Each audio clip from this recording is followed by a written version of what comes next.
Alors, c'est avec le cœur gros, mais quand même très sereine que je suis devant vous. Au bout d'une réflexion de plusieurs mois, Marois Risky annonce qu'elle quittera la politique au terme de son mandat. Je ne veux pas être une mère à temps partiel. Elle en est arrivée à cette conclusion après la naissance de son deuxième enfant en juin. Son mari, député Gregory Kelly, et elle ont aussi un garçon de près de 2 ans. Ils doivent se séparer d'eux plusieurs jours par semaine pour siéger au Parlement. J'aurais aimé être capable de tout conjuguer. Je n'y arrive pas. Je sais que je peux décevoir des gens,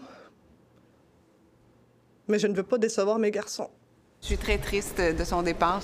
Je suis un peu un émotif. Alors moi, je veux la saluer.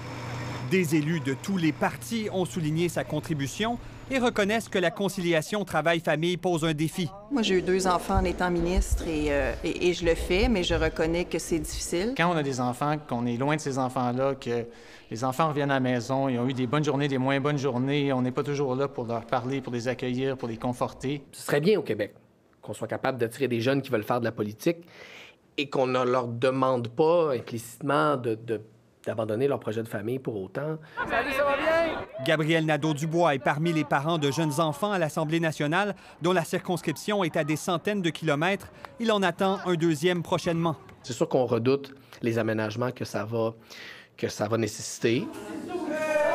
Une halte garderie, inaugurée ici l'an dernier, fait partie des mesures qui ont été prises pour leur faciliter la vie. Il y a eu des pas, malheureusement trop timides, et je pense que ça nous envoie le message qu'il faut continuer. Moi, je pense qu'on doit moderniser le Parlement, puis notamment le vote à distance, c'est un des éléments qui nous permettrait d'atteindre les objectifs. Les élus québécois n'ont pas droit non plus à un réel congé parental, comme quoi des obstacles demeurent, particulièrement pour les femmes en politique. Ici Sébastien Desrosiers, Radio-Canada, Québec.